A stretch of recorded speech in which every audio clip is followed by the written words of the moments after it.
Mr. Silent Channel. Ang guro kong malakas. Kabanata 2661-2670. Ang kapangyarihan ng parehong paggalaw at katahimikan. Si Yang Yian mismo ay hindi alam kung gaano katagal bago makontrol ang makulay na kaliskis ng dragon. Anyway, nilinang niya ang dalawang paraan. Ang isa ay gamitin ito tulad ng isang punyal. Matapos ay activate ang magic power, makakamit nito ang pinakamataas na kapangyarihan, na maaaring magamit para sa malapit na labanan at pagpatay. Ang isa ay upang himukin ito gamit ang isip. Alam niya na ito ang pinakamahusay na paraan upang makontrol ang makulay na kaliskis ng dragon. Ang pinakamataas na kapangyarihan ay maaaring makamit sa loob ng 10,000 metro. Lampas sa distansyang ito, hihina ang kapangyarihan. Siyempre, habang tumataas ang kanyang paglilinang, mas lalakas ang kapangyarihan ng pagkontrol sa makulay na kaliskis ng dragon. Ito ay hindi maiiwasan. Matapos ang Dragon Slaying Sword at ang Colorful Dragon Scales ay umabot sa punto kung saan maaari silang kontrolin sa kalooban at ang kapangyarihan sa katawan ay maaaring kontrolin sa kalooban, ginugol niyang Yian ang kanyang oras sa bahay upang pasiglahin ang maitim na sandata, ngunit itinuon niya ang kanyang pangunahing enerhiya sa mga kuko ng Demon King, at nakamit ang punto ng paglipat sa kalooban. Sa isip niya, may lalabas na claw glove sa kanyang mga kamay. Pinahuhusay nito ang pagiging epektibo ng labanan at mga kakayahan sa pagtatanggol ng kanyang mga kamay. Pagkatapos ng lahat, ang pares ng armor gloves na ito ay ang katawan ng Heavenly Dao Level Demon King, at ang kapangyarihan nito ay natural na napakalakas. Hindi niya ito seryosong pinaghirapan noon para makamit ang estado ng pagkakaisa ng isip at diwa. Ngunit ngayon ay mayroon na siyang sapat na panahon upang pag-aralan ito, upang makamit ang estado ng pagkakaisa ng isip at espiritu, at upang ilabas ang pinakamalakas na kapangyarihan. Sa natitirang panahon, pumasok si Yang Yiu sa estado ng paglilinang.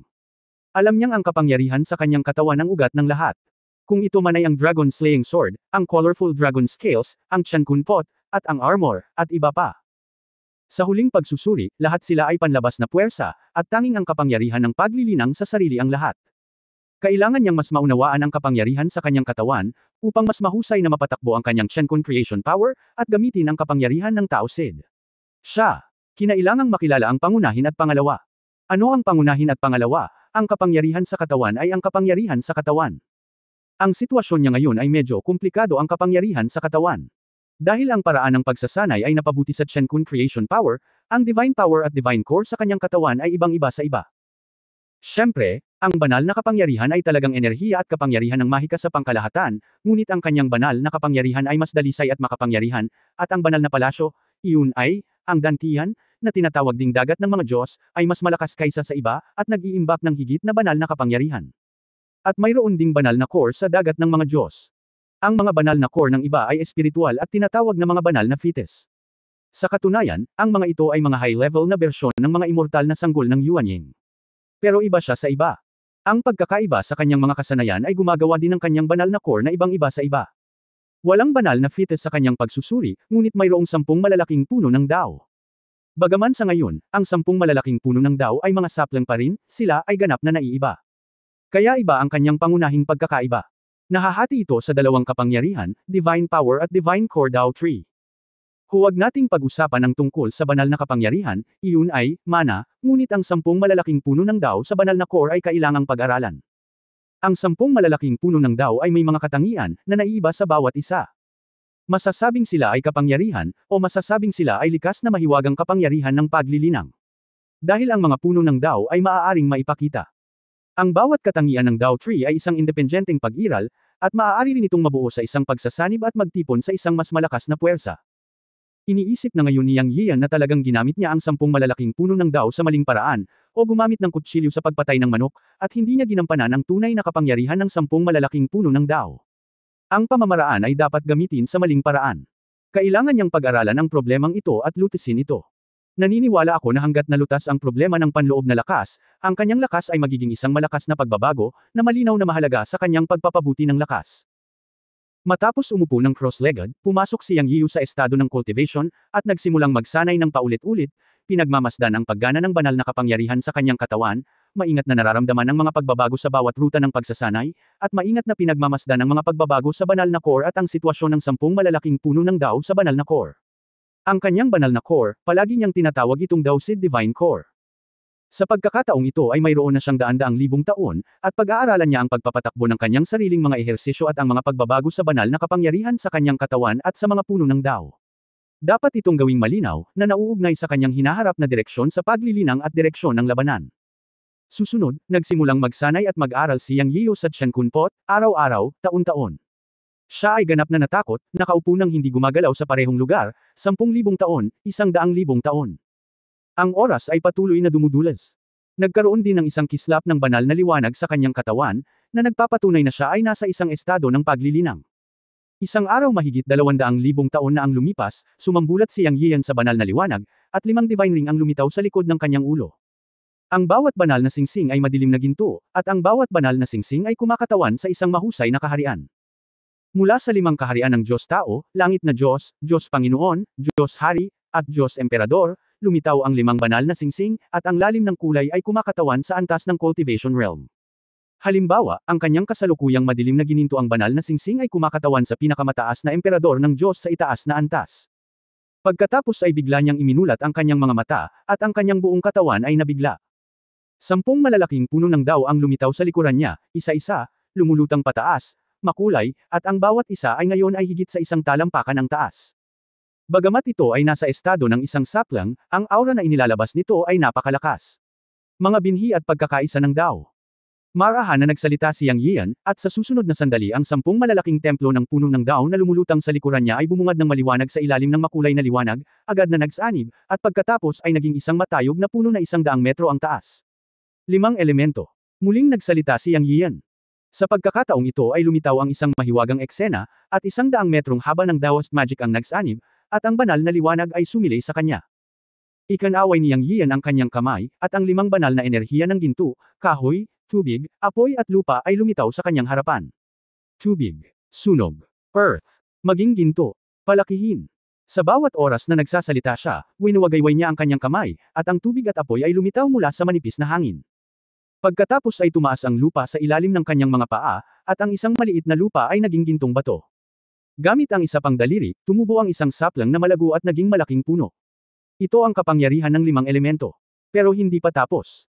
Muling sumigaw si Yang Yiyan, dumating ang hangin at nagtitipon ang mga ulap, ipinanganak ang Yin at Yang, at kumulog sa kalawakan. Ang hangin ay umihip mula sa manipis na hangin sa hangin, at ang mga ulap ay gamulong at nagtipon sa kalangitan sa itaas ng kanyang ulo. Ang katawan ay napapaligiran ng isang Yin at isang Yang. May space force sa harap niya para bumuo ng portal. Sa ilalim ng dagandong, kumulog. Noon lang tumigil si Yang, na bakas sa mukha niya ang kasiyahan. Pagkatapos ng 200,000 taon ng pagmumuni-muni, sa wakas ay alam na niya kung paano gamitin ang kanyang sariling kapangyarihan. Alam niya na ang mana ay sa wakas ay mana ang ugat, at lahat ng bagay ay dapat magsimula sa mana, kaya ginamit niya ang mana upang himukin ang 10 puno ng Dao, at sa wakas ay pinagsama ang mga puno ng Dao, na pinagkadalubhasaan ang mga sikreto ng 10 katangian ng kapangyarihan. Hayaang lumabas ang puno ng Dao, ito ang talento ng paglilinang. Kapag ang kapangyarihan ng puno ng Dao ay idinagdag sa kanyang sarili, maaari niyang gamitin ang kapangyarihan ng 10 katangian, tulad ng nakaraang eksena. Sa pagitan ng pagwagayway ng kanyang mga kamay, ang kapangyarihan ng 5 elemento ay nasa kanyang palad, lahat ay nasa kanyang isip, at ang natitirang 5 kapangyarihan tulad ng hangin at ulap, espasyo, yin at yang, at kulog ay pareho. Ang pagkontrol sa banal na kapangyarihan, sa simpleng paraan, ang mga Diyos ay nagtutulak sa banal na kapangyarihan upang gawing mahika ang pagkabulok, iyon lang. Nalaman pa niya na ang banal na liwanag ng puno ng Dao na ibinubuga pagkatapos ng pagsasanib ng puno ng Dao ay maaari ding makaapekto sa Yuan Shen. Sa madaling salita, napakaraming taon na niyang naiintindihan, at sa wakas ay may natamo na siya. Hindi tulad ng dati, ginamit niya ang kapangyarihan ng puno ng Dao ng direkta sa pag-atake at ginamit ito bilang banal na kapangyarihan at mana, ngunit hindi ito gumanap ng papel. Alam ang lihim ng paggamit ng banal na kapangyarihan, ang lahat sa pagitan ng paggalaw at katahimikan ay maaaring maging isang mahiwagang kapangyarihan. Ha! Napabuga si Yang Yiyo ng maputik na hangin, nakaramdam ng hindi maipaliwanag na kalmado at kumpiyansa, at bamulong sa kanyang sarili, higit na sa 400,000 taon na ang nakalipas, at halos pareho lang ang 500 taon sa labas ng mundo. Oras na para lumabas. Sana ay makapagdala ng magandang balita sina Tu Jingyuan at Huang Shulang. Yuan Shantian, andito ako, ang Panginoon ng Langit na Diyos. Kabanata 2662 Paano haharapin ang 2 emperador sa itaas na Diyos. May oras pa, ngunit hindi na magsasanay si Yang Yiyo. Nakamit na ang kanyang layunin. Maging ito ay ang pagsasama ng kanyang sariling kapangyarihan o ang kontrol at paggamit ng artifact, naabot nito ang mga kinakailangan. Bagaman hindi niya napabuti ang kanyang antas ng paglilinang sa pagkakataong ito, ang mga nadagdag ay malaki, at ang kanyang pagiging epektibo sa pakikipaglaban ay tumaas ng husto. Susunod, ito ay depende sa kung ang Tu Jingyuan at Huang Shulang ay maaaring magdala ng mabuting balita.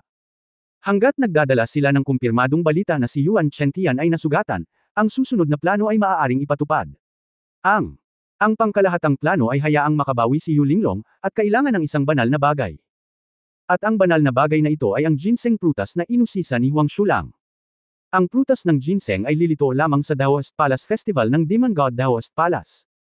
Ang pangunahing layunin ay makakuha ng liham ng paanyaya mula sa Demon God Daoist Palace, upang magkaroon ng pagkakataon na magplano para sa prutas ng ginseng, at sa wakas ay maibalik ang hitsura ni Yu Linglong.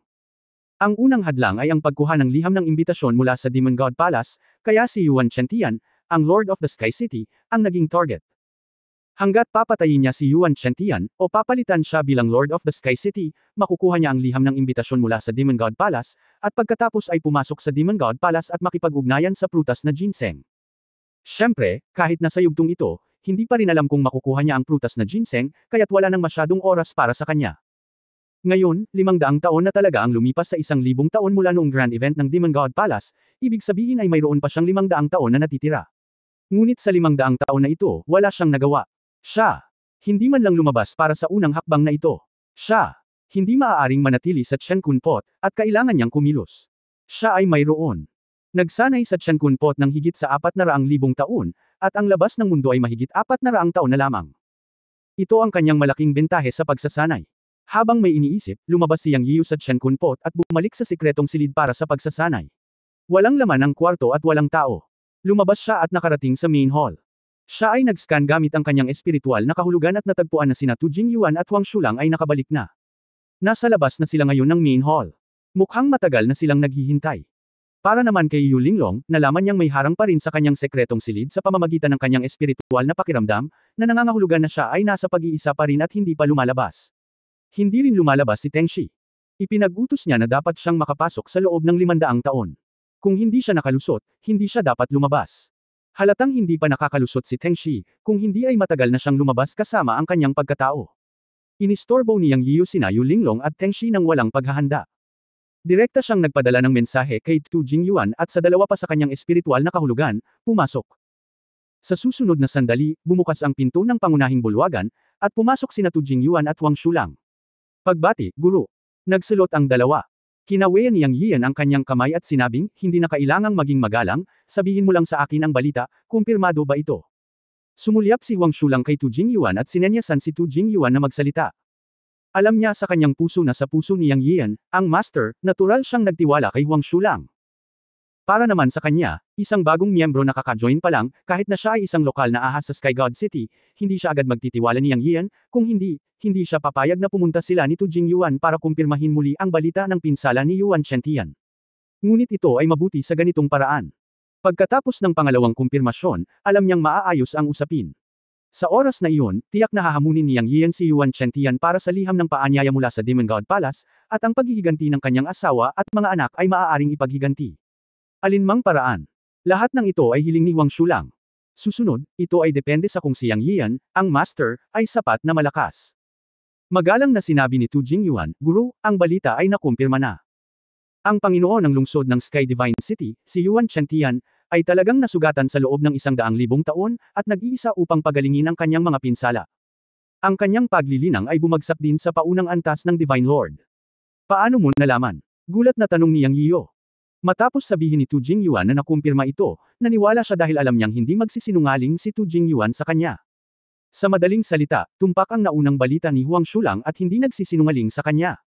Gayunpaman, nagtanong pa rin siya sa ugali kung paano nakumpirma ang balita. Inayos ni Tu Jingyuan ang kanyang mga salita at sinabi, Guro, gumugol kami ng 50,000 mataas na kalidad na mga banal na bato upang makipag-ugnayan sa isang babae ng kasambahay ng Divine Palace mula sa ibang lungsod.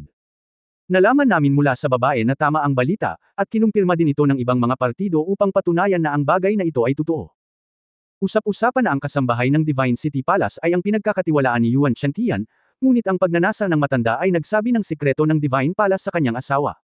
Ang bagay na ito ay hindi lihim sa Divine Palace.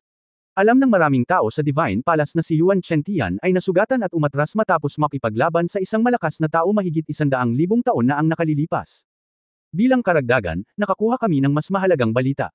Ang mga pinsala ni Yuan Chentian ay hindi pa rin gumagaling. Hindi lang yun, baka lumala pa. Ang lugar kung saan siya umatras ay nasa isang kuweba sa Divine Palace. Bawat dalawang henerasyon, kapag ang araw at buwan ay nagsalit-salit, maririnig ang hindi makatao na hiyawan sa yungib. Sa katunayan, ito ay ang sakit ng mga pinsala ni Yuan Chentian. Noong panahong iyon, si Yuan Chentian ang pinakamahina, ngunit Master, mayroong 10 dakilang banal na emperador na nagbabantay sa Divine Palace, natatakot ako na mahirap itong harapin. Ipinaliwanag ni Tu Jingyuan ng detalyado ang lahat ng inusisa nila ni Huang Shulang sa mahigit 480 taon. Nakinig si Yang Yian sa mga salita ni Tu Jingyuan, naging mas maliwanag ang kanyang mga mata. Ang tanging target na inaalala niya ay si Yuan Chentian. Tungkol naman sa 10 dakilang emperador ng Diyos, talagang wala siyang pakialam sa kanila ngayon. Bagamat isa rin siyang God Emperor, isa siyang upper-level pick na God Emperor. Pareho silang God Emperors, ngunit ang kanilang mga lakas ay ibang-iba. Sa lakas niya ngayon, hindi siya mahihirapang durugan ng mga ka-level. Pangunahing nag-aalala siya tungkol kay Yuan Chentian, na nasa antas ng Panginoong Diyos. Pagkatapos ng lahat, siya ay isang Diyos na Panginoon. Ngunit ngayon ay naramdaman niyang napakaganda ng pagkakataon. Ayon sa mga salita ni Tu Jingyuan, si Yuan Chentian ay sumisigaw isang beses sa bawat dalawang henerasyon, na nangangahulugang ang kanyang mga pinsala ay nagbabalik. Walang duda na ito ay kapag ang kanyang lakas ay nasa pinakamahina, na isang pagkakataon para sa kanya. Anong antas ang 10 dakilang emperador ng Diyos? Tanong ni Yang Yian. Sa pagkakataong ito ay si Huang Shulang ang sumagot, aking Panginoon, ang kasambahay ay ang nakatataas na God Emperor at ang commander ng Divine Palace Guards ay ang Upper God Emperor. Ang isa sa kanila ay namamahala sa loob ng Divine Palace, at ang isa naman ay nagpapanatili ng kaayusan ng buong Divine Palace at Divine City. Sila ay dalawang God Emperors na may tunay na kapangyarihan at lakas. Mayroon ding Stone Demon God Emperor, na sinasabing pinakamalakas sa 10 God Emperors ng Divine Palace. Kung hindi, binabantayan niya ang retreat place ng Yuan Chentian. Walang nakakita sa Stone Demon God Emperor, at malamang na siya ay isang Pick God Emperor. Bilang karagdagan, mayroong 3 gitnang antas na God Emperors at 4 na pangunahing God Emperors. Kung ikukumpara sa unang 3, ang iba pang 7 God Emperors ay ordinaryo. Guro, kaya ko na ang kasambahay at ang commander. Sa pagtatapos ng mga salita, kumislap ang mga mata ni Huang Shulang, at bigla niyang sinabi ito. Labis na nagulat sina Yang Yiu at Tu Jingyuan. Alam mo, si Huang Shulang ay isang God King lang, paano niya haharapin ang dalawang Upper God Emperors? Hindi ba't isa lamang itong hanggal na panaginip? Pero, pagkaraang bumalik sa katinoan ni Yang Yiu, nagtanong siya ng may pananibik, paano haharapin ang dalawang matataas na antas na God Emperors? Naging interesado siya. Bagamat katatapos lang niyang tanggapin si Huang Shulang, pagkatapos ng ilang contact, talagang nagustuhan niya si Huang Shulang, ang demonyong daga. Bagamat mababa ang kanyang cultivation, ang kanyang utak ay talagang napakatalino, scheming, madiskarte at kahit ambisyoso. Bukod dito, siya ay matapang at maingat, at napakatyaga.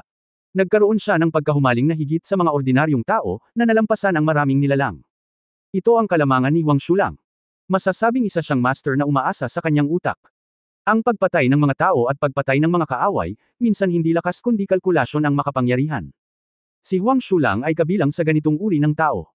Dahil tuloy-tuloy niyang sinabi ito, dapat may plano siya at siguraduhing haharapin ang dalawang upper-level na God Emperors.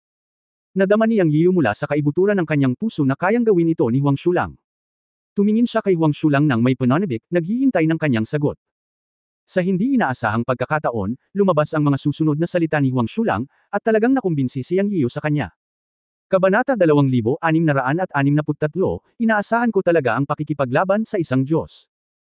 Nang marinig ni Huang Shulang ang tanong ni Yang Yiu, sinabi ni Huang Shulang na may malamlam na tingin, ang kasambahay ng amo ay isang matandang pervert, ngunit siya ay umiibig sa kanyang babae sa labas at pumupunta doon paminsan-minsan. Kung gusto mong patayin ang kasambahay, kailangan mong magsimula sa kanyang babae. Kaya't inimbestigahan ng aking mga nasasakupan ang kanyang asawa, at nang maglaon ay nalaman na ang babae ay isang ibong demonyo, ngunit ang kanyang buong pamilya ay namatay sa kamay ng kasambahay, at ang babae ay hindi pa alam. Akala niya ang kasambahay ang nagligtas sa kanyang buhay, ngunit hindi niya alam na ito ay isang magiting na pagsadyap na inayos ng kasambahay. Sa kasamaang palad, sa huli, napatay ang pamilya ng babae. Mga subordinate ko. Pinaplano ito ng maraming taon, at kalaunan ay sinabi sa kasambahay at sa babae. Sa huli, nakatayo kami sa parehong harapan, ngunit sa kasamaang palad ay mababa ang lakas ng aming paglilinang, kaya maaari lamang kaming maghanap ng mga pagkakataon upang magplano. Sa paglipas ng mga taon, nakaisip din ng paraan ang mga nasasakupan ko at ang kabit. Ngayon na lumitaw ang master at ang oras ay hinog na, maaari nating ipatupad ang plano. Una, patayin ang manager ng God's Mansion. Ang pamamaraan ay napakasimple. Ito ay lason.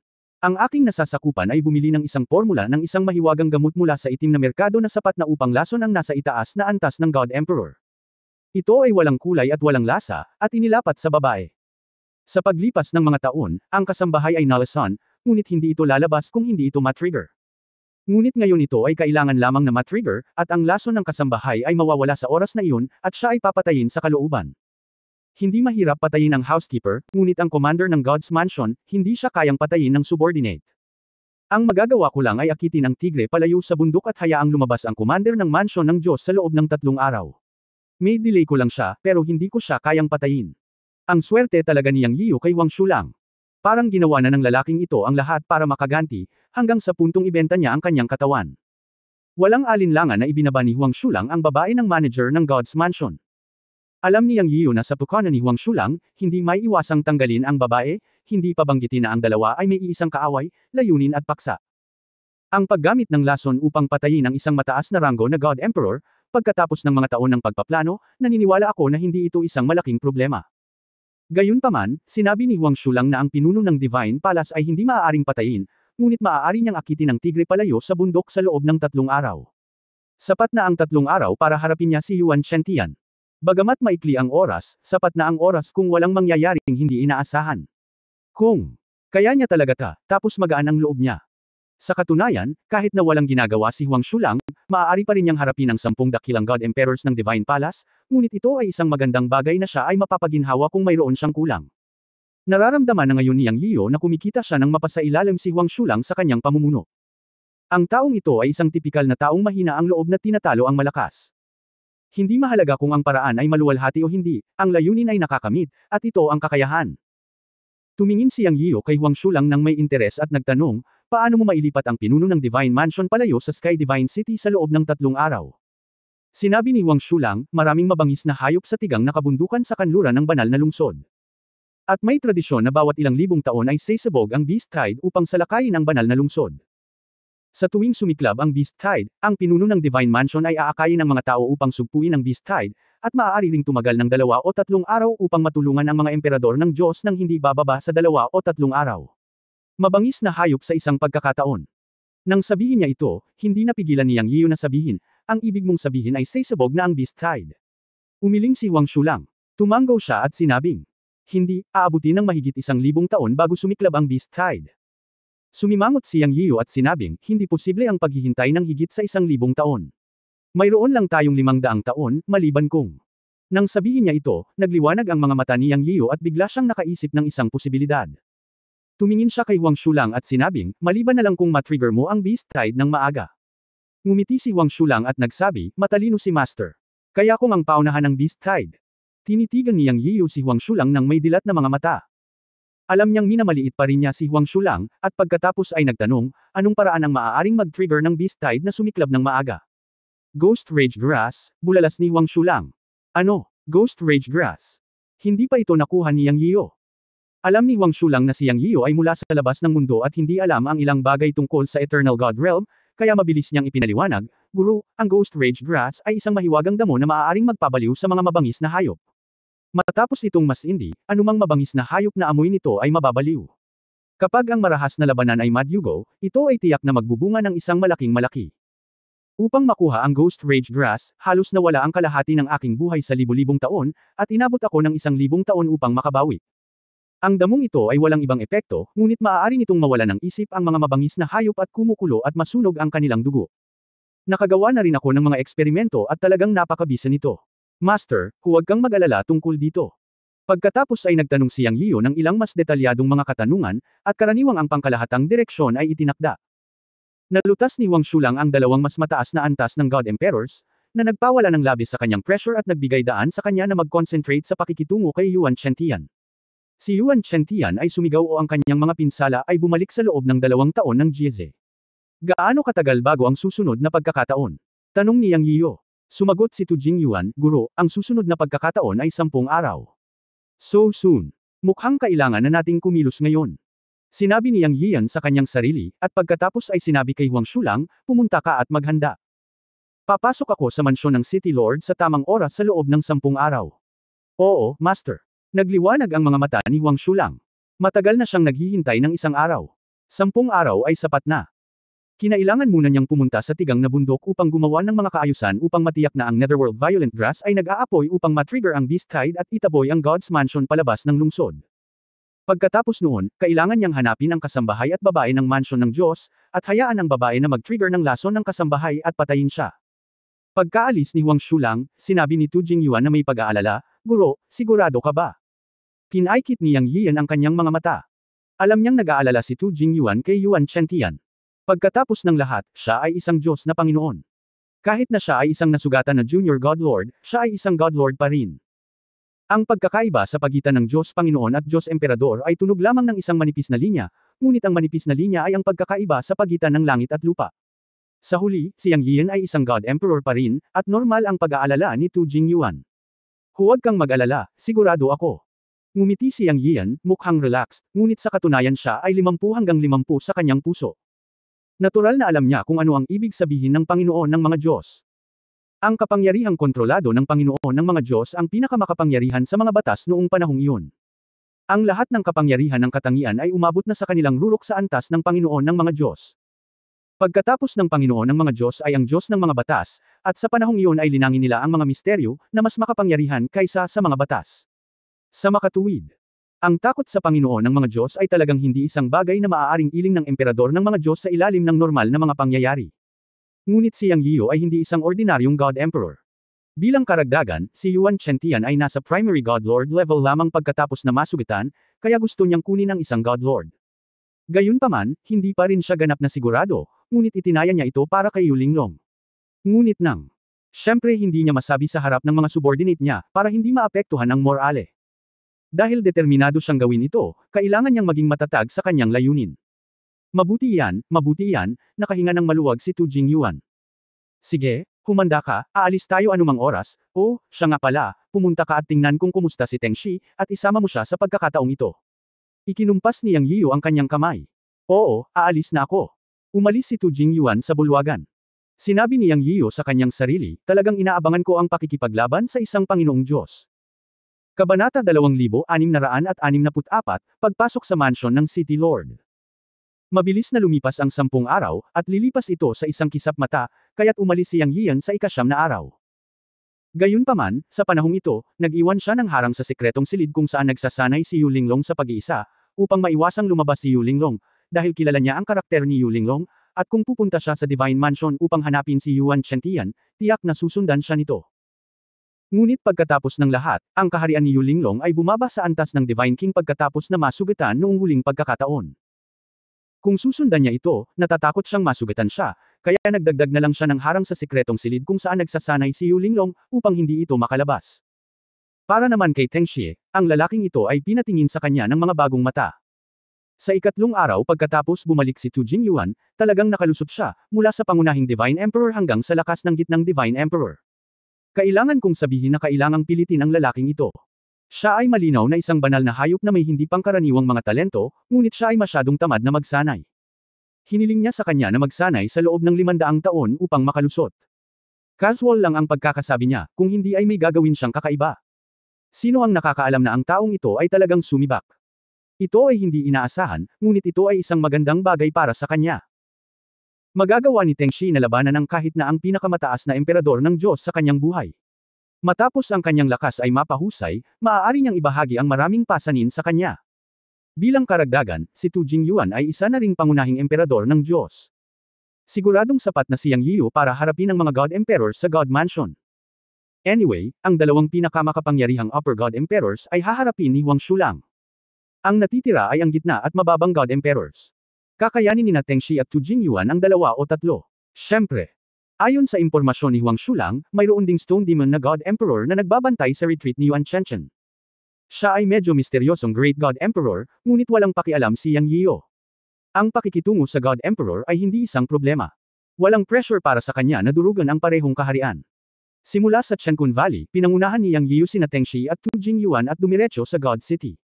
Mabagal at maluwag siyang naglakad. Naghihintay ng balita mula kay Huang Shulang. Kapag umalis na ang God Palace Guard sa lungsod, nangangahulugan ito na nagtagumpay si Huang Shulang, at dumiretso siya sa God Palace para hanapin si Yuan Chentian. Matapos makapasok sa lungsod, si Yang Yiu, sa pangunguna ni Tu Jingyuan, ay pumunta sa ikalawang palapag ng restaurant sa tapat ng City Lord's Mansion at umupo sa tabi ng bintana. Sa ganitong paraan, ang bawat galaw ng City Lord's Mansion ay nasa kanyang paningin. Nagkaroon pa ng maraming oras, at dapat mayroong ilang mga hindi pangkaraniwang paggalaw. Ang malaking restaurant ay abala sa mga tao, ngunit si Yang Yiyo ay nagpakita ng bakas ng pagkabalisa. Ang paghihintay ay laging balisa. Tanging ang walang pusong si Teng Shi lamang ang umiinom ng banal na alak sa malalaking lagok, sinasampal ang kanyang mga labi at sinasabing, masarap ang lasa at nakakapreskong. Bagamat halos walang mga tao sa Eternal God Realm dito, at lahat sila ay binubuo ng lahat ng uri ng mga nilalang, karamihan sa kanila ay nasa anyo ng mga tao, at ang mga gusali, banal na alak, pagkain, at iba pa. Ay magagamit lahat, mas mayaman pa kaysa sa mundo ng tao. Tanging si Tu Jingyuan lang ang medyo tahimik, nakatingin sa City Lord's Mansion. Foodie, sinumpa ni Yang Yian si Teng Shi, at nakatitig pa rin siya sa City Lord's Mansion. Ang City Lord's Mansion sa kanyang paningin ay sumasakop sa isang napakalaking lugar, at ang mga gusali ay pawang malalaking gusali na may 12-dosenang metro. Sa isang sulyap, tila umaabot ito ng 10,000 metro. Malabong makikita sa malayo ang isang malaking bundok. Ayon sa impormasyong nalaman ni Tu Jingyuan, ang bundok na iyon ay ang ipinagbabawal na lugar ng City Lord's Mansion at ang lugar kung saan nakatago si Yuan Chentian. Si Yuan Chentian ay nasa isang kuweba sa bundok. Ang City Lord's Mansion ay hindi binabantayan ng anumang malaking porma sayon. Madaling makapasok at makapasok lang. Isipin mo, may Diyos na Panginoon at ang 10 emperador ng Diyos na nakaupo sa lugar, at walang nang ahas na lumabag. Guro, may paggalaw. Nagsalita kaagad si Tu Jingyuan nang makita niyang bukas ang pinto ng City Lord's Mansion. Humihingi ng mahina si Yang Yian. Ang kanyang mga mata ay hindi umaalis sa pintuan ng City Lord's Mansion, kaya natural na nakita niya ito sa unang pagkakataon. Sa susunod na sandali, isang pangkat ng mga sundalong nakasuot ng itim na baluti ang lumabas. May mga 100 tao sa unahan, sinundan ng isang nasa katanghaliang gulang na lalaki na sinundan ng 2 matandang lalaki, at 100 gwardya sa likod. Walang duda na ito ang mansion guard ng City Lord. Sinabi ni Tu Jingyuan, ang nasa gitna ng master ay ang pinuno ng City Lord's Mansion, at ang 2 sa kaliwa at kanan ay 2 sa 10 dakilang God Emperors. Pinaikit ni Yang Yian ang kanyang mga mata at ngumiti. Sa ilalim ng aking Chen Kun ay, nakita ko na silang 3 ang may pinakamataas na cultivation, at nahuhulaan ko ang kanilang pagkakakilanlan. Ang nasa katanghaliang gulang na lalaki ay talagang isang Upper God Emperor, at ang 2 ay Middle God Emperors. Ngayon 3 sa 10 dakilang God Emperors ng City Lord's Mansion ang nawala na. Alam niyang nagtagumpay si Huang Shu lang.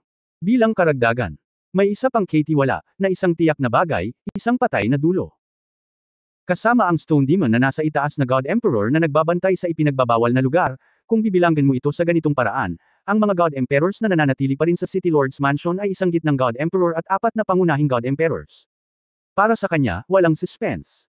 Ang oras ay hinog na, at ang susunod na hakbang ay ang hintayin si Huang Shu lang na dumating at pumasok sa City Lord's Mansion. Pinakamahusay na alam ni Huang Shu lang ang terrain ng City Lord's Mansion, kaya kailangan niya itong hintayin. Napag-usapan na ito dati. Sa restaurant, anong nangyari? Bakit lumabas ang commander ng City Lord's Mansion at ang 2 God Emperors kasama ang mga guard? Sino ang nakakaalam? Baka may nagdudulot ng kaguluhan sa lungsod ng mga Diyos. No way. Sino ang may lakas ng loob na gumawa ng gulo sa City of Gods? Kakaiba kung hindi sila tuluyang malipol ng commander ng City Lord's Mansion. Hindi ako sigurado. Paano kung dumating ang isang makapangyarihang Diyos na Panginoon? Nababaliw ka na ba? Kung lumitaw ang isang God Lord level strongman, ang City Lord ay matagal nang nagpakita. Paano niya hahayaan ang isang God Emperor level commander na umalis at mamatay? Ahem, totoo naman. Ha, parang iniisip nitong pumunta sa timog. Baka sumabog na naman ang Beast Tide sa tigang na bundok. Hindi pwede. May 1,000 taon pa bago sumabog ang Beast Tide. Hindi naman totoo iyon. Pagkatapos ng hindi mabilang na taon ng ebolusyon, ang mga mabangis na hayop na nakatago sa tigang na kabundukan ay maaaring naging sibilisado at matalino. Lagi nilang gustong sakupin ang banal na lungsod. Baka magkakaroon talaga ng Beast Tide. Mukhang tama ang sinabi mo. Dapat ba tayong tumulong? Kung tutusin, lahat tayo ay nasa banal na lungsod. Kung ang isang Beast Tide ay sumiklab, tayong lahat ay magdurusa. Sa tingin mo ba ang commander ng City Lord's Mansion at ang mga gwardya ay malambot na persimmons? Hindi ba't ang commander ng City Lord's Mansion ang nagpigil ng Beast Tide noong panahong iyon? Kailan nagkaroon ng isa pang Beast Tide na hindi napigilan? Tama. Nasa City Lord's Mansion pa rin ang City Lord na namumuno. Hindi na kailangan ng ating mga alalahanin. Halika, ituloy natin ang pag-inom. Nagpatuloy ang talakayan sa restaurant, ngunit sa pangkalahatan, lahat sila ay maasahin sa mabuti. Nagtiwala ang lahat sa commander ng City Lord's Mansion. Napangiti si Yang Yiyo sa kanyang puso at lihim na nagsabi, mukhang may mga kasanayan ang commander. Malaki ang kontribusyon ni Huang Shulang sa pagkakataong ito. Hindi nagtagal ay nawala ang mga bantay ng City Lord's Mansion. Lumabas si Yang Yiyo sa restaurant kasama ang Earth Essence at Tang Snake. Dahil nakita niyang lumitaw si Huang Shulang sa isang sulok. Nang lumakad si Huang Shulang, tuwang-tuwang sinabi ni Huang Shulang, Guro, naging maayos ang lahat. Ang Beast Tide ay na-trigger ko. Ngayon, ang mansyon ng Panginoon ng lungsod ang humahantong dito. Maaaring maantala man lang ito ng 3 araw. Pagdating ko rito, pinuntahan ko ang babaeng namamahala. Siya ay nagtagumpay.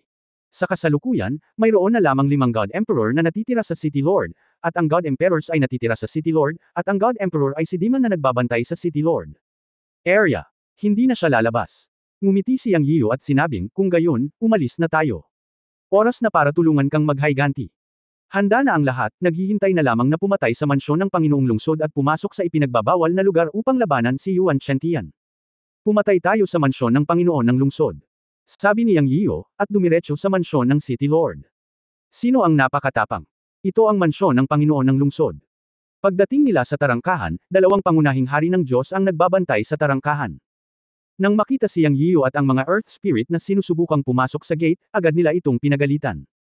Gayunpaman, sumimangot si Yang, at bago pa siya makapagsalita ng anuman, ngumuso si Tang Snake at umatake, kwak. Boom!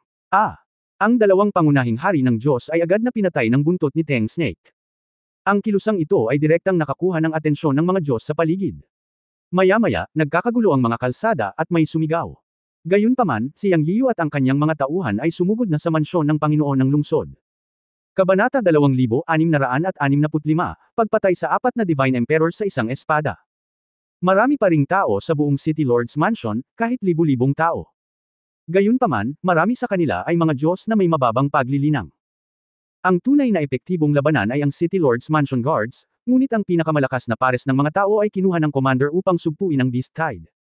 Ayon kay Huang Shulang, ang natitirang mga gwardya ay halos 200 katao lamang, hindi dapat ikabahala. Ang iba naman, kapag nagkaroon ng kaguluhan, tatakbo ang isa ng mas mabilis kaysa sa isa.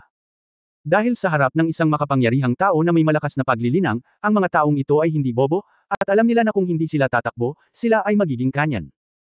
Kaya ang talagang kailangang harapin ni Yang Yiyo at ng kanyang koponan ay ang Divine Emperor ng City Lord's Mansion. Siyempre, mayroon ding mga bantay ng City Lord's Mansion, ngunit hinarang sila ni Teng Shi sa harap at direktang dinurog, kaya hindi na kailangan pang kumilos ni Yang Yiyo. Ngunit sa sumunod na sandali, lumitaw ang 5 malalakas na aura. Sa isang kisap mata, lumitaw sila sa paningin ni Yang Yiyo. Sila ang 5 dakilang Divine Emperors sa Divine Mansion. Gayunpaman, isa lamang ang nasa gitnang antas na Divine Emperor, at ang 4 pa ay pangunahing Divine Emperors. Mapanginoong sinabi ni Teng Shi, Earth Essence, pigilan ang 4 na pangunahing God Emperors. Pupunta ako upang tulungan kapag katapos kong makitungo sa gitnang God Emperor. Okay. Ang Earth Essence ay nasa Primary God Emperor level din. Hindi raw biro ang isa laban sa 4. Kung ito ay ibang tao, matagal na nilang sinumpa si Teng Shi, ngunit ang Earth Essence ay hindi isang ordinaryong Diyos. Siya ay miyembro ng lahi ng Earthman at may kakaibang talento. Hindi niya matatalo ang 4 na emperador ng Diyos, ngunit kumpiyansa siya na mapipigilan niya sila sandali. Alam din ito ni Yang Yiyo, kaya hindi siya nagsalita at pinanood ang pag-atake ni Teng Shi at Earth Essence. Kulang na lang hawakan niya ang linya sa gilid. Dahil alam niya na sa 10 God Emperors ng Divine Mansion, mayroong isang misteryosong Stone Demon God Emperor, na isang high-level na God Emperor. Ayon sa impormasyon ni Huang Shulang, binantayan ng Stone Demon God Emperor ang ipinagbabawal na lugar at hindi na lumabas, ngunit kailangang magbantay si Yang Yiyo. Para naman kay Huang Shulang, na sumusunod kay Yang Yiyo sa ngayon, wala siyang planong kumilos, dahil sa kanyang Divine King cultivation. Alam niya na ang pagpunta doon ay magpapalala lamang ng mga bagay, kaya mas mabuting sundin ang kanyang amo. Haze. Ungol. Direktang hinarap ni Teng Shi ang middle level na God Emperor, at sumirit at nagngangalit sa isang iglap, ang kanyang katawan ay naging daan-daang metro. Sa pagharap sa isang God Emperor na kapareho ng level, ang taong ito ay napabuti pa lang ang kanyang cultivation, at ang kanyang puso ay lumakas, at dudurugin niya itong middle level na God Emperor sa isang iglap. Gayunpaman, taglay ni Teng Shi ang lakas na ito. Dahil kinuha ng makapangyarihang divine flesh body ang tubig ng buhay ni Yang Yiyan at pinahusay ang bloodline nito, lalo itong naging malakas, at talagang hindi niya kinuha. Seryoso itong middle level na God Emperor. Sa mga mata ni Yang Yiyan, ang gitnang antas na God Emperor ng Divine Mansion ay isang sinaunang espiritu ng puno. Nakahinga siya ng maluwag. Siya pala ang kalaban ni Teng Shi. Ang likas na katangian ni Tengshi ay ang dumura ng apoy, na nagkataong kontrahin itong punong demonyong God Emperor. Boom! Ang dalawa ay nag-away sa pamilyar na paraan, at ang punong demonyo na God Emperor ay direktang umatras ng 12-dosenang metro. Alam ni Yang Yian na walang problema si Tengshi na patayin ang punong demonyong ito na God Emperor. Sa pagtingin sa panig ng Tu Jingyuan, ito ay isa laban sa 4, na napapaligiran ng mga pangunahing God Emperors ng Divine Mansion. Pagkatapos ng laban, dehado ito. Bumantong hininga si Yang Yian, kung tutuusin, hindi kayang talunin ng 2 buong kamao ang 4 na kamay. Master, tulungan mo ako. Sabi ni Huang Shulang. Huwag ka lang gumawa ng gulo, protektahan ang iyong sarili, at maghintay na manguna. Pagkatapos magsalita ni Yang Yian, ang kanyang figure ay kumislap at lumitaw sa tabi ni Tu Jingyuan. Sa isang pag-iisip sa kanyang isip, hinawakan niya ang Dragon Slaying Sword sa kanyang kamay at mahinang sumigaw, "Cut!" Puff puff puff. Sa pagkakataong ito, ginamit ni Yang ang one-cut sword daw, na natanto niya sa Chen Kun Pot sa pagsasanay sa unang pagkakataon. 4 na mapurol na tunog ang narinig. Nag-vibrate at umikot ang espasyo, at pagkatapos ng nakakasilaw na sandali ng banal na liwanag, inalis ni Yang ang Dragon Slaying Sword. Ang 4 na pangunahing God Emperor sa Divine Mansion sa field ay hindi man lang sumigaw, at ang kanilang mga ulo at katawan ay direktang pinaghiwalay. One-click kill. Walang pressure, walang suspense. Kahit kay Yang, walang nahirapan. Bakit ka nakatayo roon na naglilinis sa larangan ng digmaan? Lumingon si Yang Yian at nakita si Tu Jingyuan na nakatingin sa kanya ng tulala, na nakadilat ang mga mata at nakabuka ang bibig, at nakangiting sinabi. Ito ang Master. Nagising ang Earth Essence mula sa pagkabigla at nagmamadaling nagsimulang linisin ang larangan ng digmaan. Siyempre, ang tinatawag na paglilinis sa larangan ng digmaan ay nangangahulugan ng pagnanakaw sa mga kayamanan ng 4 na God Emperors. Ito ang palaging binibigyang diin ni Yang. Ang Earth Essence, na nabigla ng hindi masabi sa espada ni Yang, ay nanginginig sa kanyang puso sa sandaling ito. Hindi siya natakot, ngunit nasa sabik. Hindi niya inaasahan na ang lakas ng Master ay talagang mas malakas kaysa sa naisip niya. Aling espada ang mabilis, aling espada ang makapangyarihan, siya. Hindi nakakita ng malinaw, at ang 4 na God Emperors ay napatay sa ilang segundo. Ngunit ngayon lang niya naramdaman ang hininga ng espada ni Yang Yian. Napakalakas ng kapangyarihan kaya nagpapalpitate siya. Ang buong espasyo ay magulo at magulo. Parang nakakita rin siya ng spacecraft. Anong klaseng lakas ito? Ito ay hindi maisip. Nagulat din sina Tengshi at Huang Shulang. Ang puso ni Huang Shulang ay gamulong na parang kulog, at ang kanyang buong katawan ay nanginginig. Nanginginig din siya sa excitement. Napatingala siya ng espada ni Yang Yian at hindi man lang siya makakita ng malinaw o mahulaan. Napakalakas na Panginoon, sinundan niya ang tamang landas. Ang punto ay nasa isip ni Huang Shulang, kung mas malakas si Yang Yiu, mas magiging kumpiyansa siya sa pakikipaglaban kay Yuan Chentian. Para sa kanya, may pag-asa na makaganti, kaya paanong hindi siya masasabik? Natauhan siya at tinulungan si Tu Jingyuan na linisin ang larangan ng digmaan. Para naman kay Tengshi sa di kalayuan, natural niyang napansin ang eksena ng pagpatay ni Yang Yiu sa 4 na God Emperors gamit ang isang espada. Ang kasiyahan sa kanyang puso dahil sa pagpapabuti ng kanyang antas ng paglilinang ay tuluyang nawala. Napakalaki pala ng agwat nila ng kanyang amo. Habang nagbubuntong hininga sa kanyang puso, handa na ring sumabog si Tengshi. Kailangan niyang lutisin ang kalaban sa lalong madaling panahon, kung hindi ay hindi magkatotoo ang ginawa niyang pagyayabang. Sa kabaligtaran, kakailanganin niya ang Earth Essence o ang Master para tulungan siya. Hindi ba masyadong nakakahiya? Nang maisip niya ito, umungal si Tengshi. Umuungol. Kasabay nito, ang kalaban ni Tengshi, ang middle level na God Emperor, ay nagpahayag ng isang depekto.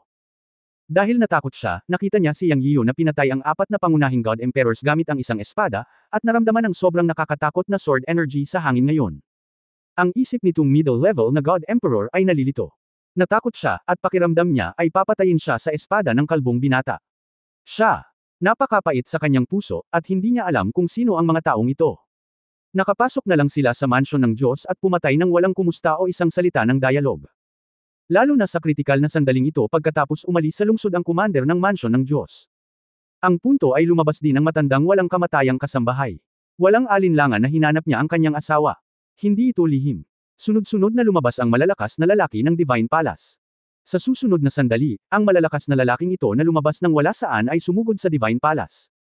To be precise, ang malakas na lalaki ay ang kalbong binata. Ano ang gagawin ngayon? Naramdaman ng middle level na Divine Emperor na ito ang lasa ng kamatayan. Naisipan niyang lumayo kaagad at pumunta sa ipinagbabawal na lugar sa likod ng bundok, kung saan matatagpuan ang Stone Demon Divine Emperor, ang pinuno ng 10 Divine Emperors ng Divine Palace. Nasa bawal na lugar din ang Lord of the City.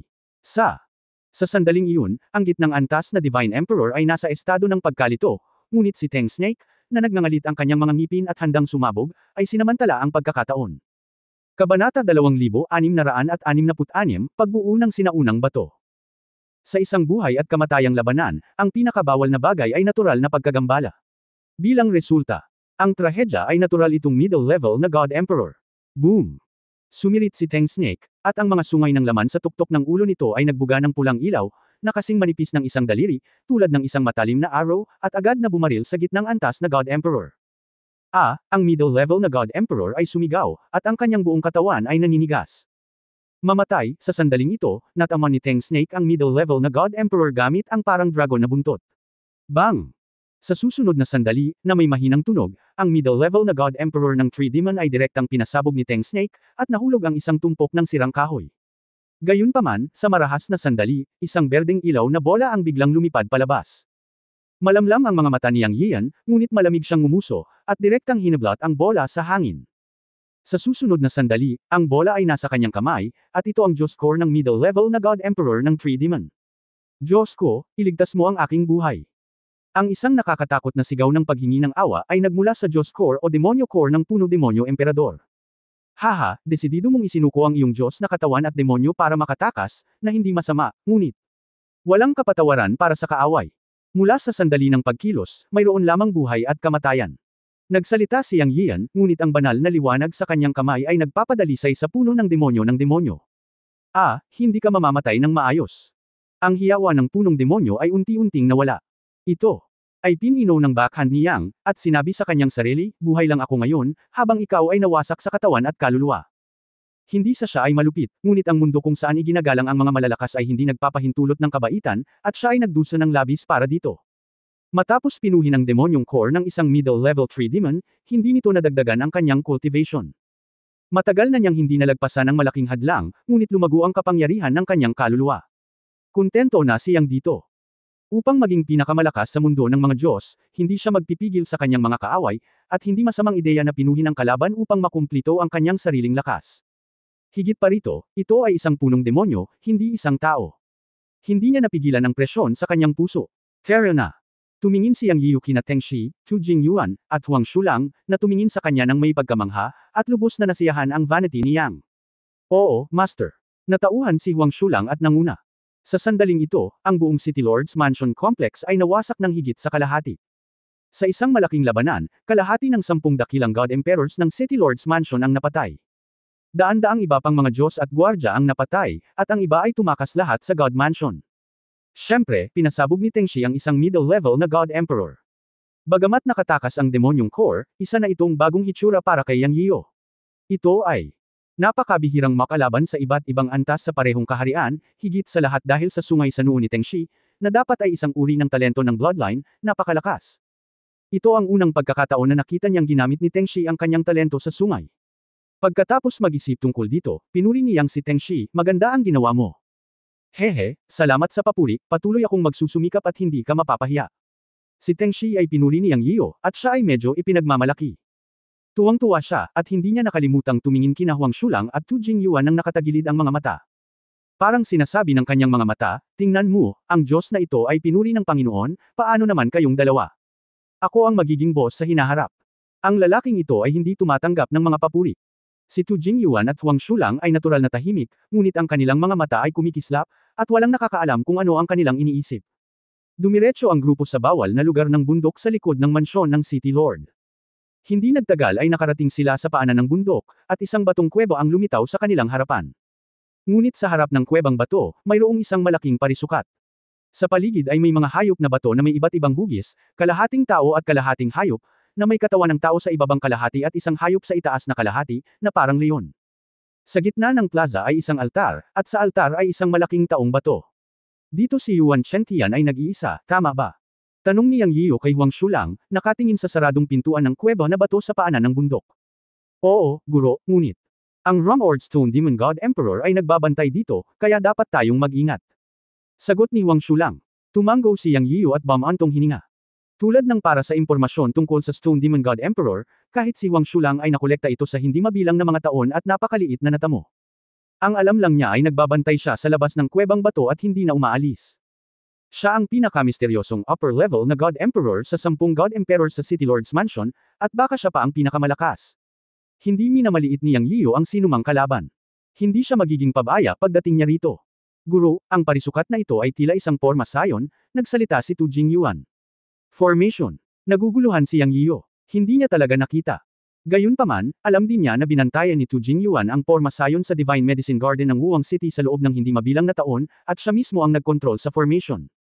Bukod dito, ang forma sayon noong panahong iyon ay isang hanay lamang ng daan-daang mga forma sayon, na sumasaklaw sa lahat. Kinokontrol ni Tu Jingyuan ang napakakomplikadong forma sayon. Kung alam mo ang tungkol sa mga forma sayon, si Tu Jingyuan ay isang dalubhasa. Kailangan mong maniwala sa kanya. Sabihin na nating hindi niya nakita na ito ay isang forma sayon, ibig sabihin ay maraming tao sa forma sayon na ito ang napakahusay. Dapat tayong mag-ingat. Oo, Master, sigurado ako na ito ay isang sinaunang pagbuo ng bato ng lahi ng demonyo. Parang walang bakas, ngunit nakakakilig sa bawat hakbang. Sabi ni Tu Jingyuan, posible bang masira ito? Tanong ulit ni Yang Yiyo. Hindi nagpalaki si Tu Jingyuan, ngunit sinabi, maaari kong subukan. Pagkatapos sabihin iyon, sumimangot siya at idinagdag, ngunit upang masira ang forma sayon na ito, kailangan nating pumasok sa forma sayon, at posibleng masira ang forma sayon. Ito rin ang tunay na kakaiba ng batong ito. Kung gayon, sige pa rin, kung gusto mong pumasok sa kuwebang bato upang hanapin si Yuan Shantian, kailangan mong dumaan sa forma sayon na ito. Tumango si Yang Yiyo at sinabi, Master, mauuna na ako. Sabi ni Tu Jingyuan at kumislap sa harap ni Yang Yiyo at dirdiretsyong tumungo sa plaza. Mahigpit na sumunod sina Yang Yiyo, Tengshi at Huang Shulang. Dumating ang grupo sa Blue and White Square. Ang bato ay parang jade ngunit hindi, ito ay napakakinas at matigas. Mukhang hindi nahukay. Ang lahat ay mukhang napakanatural, kabilang ang 12 kalahating tao, kalahating hayop na eskultura sa paligid ng parisukat at ang 9 na metrong taas na taong bato sa altar sa gitna. Di ba sabi mo may formation, unano? Bakit walang galaw? Malakas na sabi ni Tengshi. Boom boom. Sa sandaling matapos magsalita si Tengshi, ang buong parisukat ay dumagundong na may mahinang tunog, at nagsimulang manginig ang kanilang mga paa. Pagkatapos ang 12 kalahating tao, kalahating hayop na eskultura sa paligid ng parisukat ay naglabas ng maliwanag na berdeng liwanag, na pumailan lang sa kalangitan. Pagkatapos ang taong bato sa gitnang altar ay sumabog sa isang nakasisilaw na banal na liwanag, na asul at puti, at tila nag-iilaw sa buong mundo. Hindi sinasadyang ipinikit ni Yang Yiyan at ng iba pa ang kanilang mga mata. Sa isang iglap lang, nawala ang liwanag. Ngunit nang muli nilang imulat ang kanilang mga mata, nakita nilang malaki ang pagbabago sa paligid. Nawala ang parisukat, at sa halip, isang hadlang na dumiretso sa langit ang nagkulong sa kanila, at ang 12 eskultura sa kanilang paligid ay nagbuga ng liwanag na tila sila ay buhay. Ang Guangzhou stone slab sa ilalim ng kanilang mga paa ay naging isang buong bato. Sa sandaling ito, tila sila ay nakatayo sa isang malaking bato. Ang buong bato ay kasing laki ng 10 basketball court.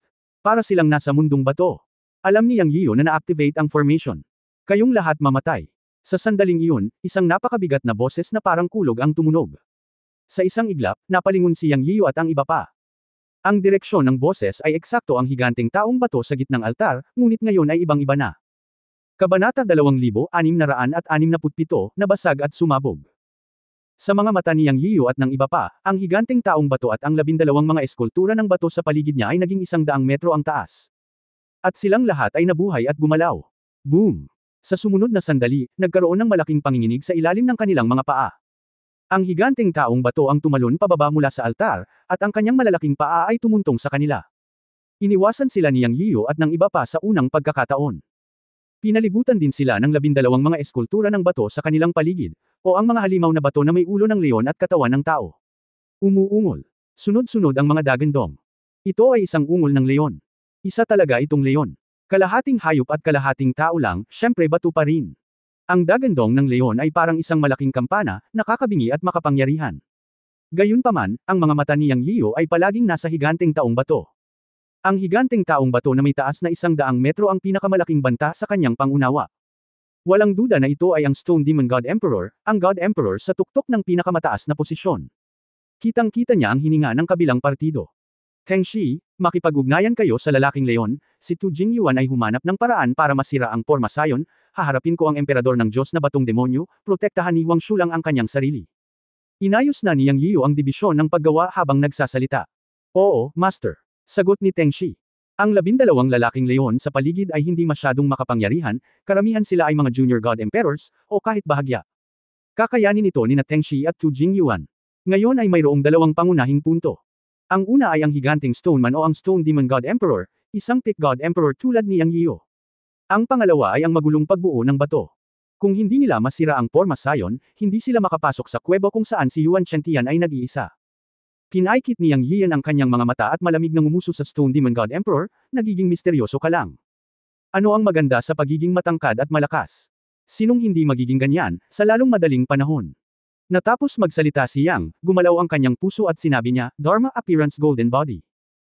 Sa sumunod na sandali, ang kanyang buong katawan ay nagniningning na may gininto ang liwanag, at sa isang iglap ang kanyang katawan ay lumaki sa 100 metro, ang laki ng Stone Demon God Emperor. Natural na naalala niya ang Dharma Appearance Golden Body na itinuro sa kanya ng matanda noon, at nagpractice siya sa Tiankunpot ng higit sa 400,000 taon, at ang paggamit niya ng divine power sa kanyang katawan ay umabot sa antas ng Furnace Fire Mountain City.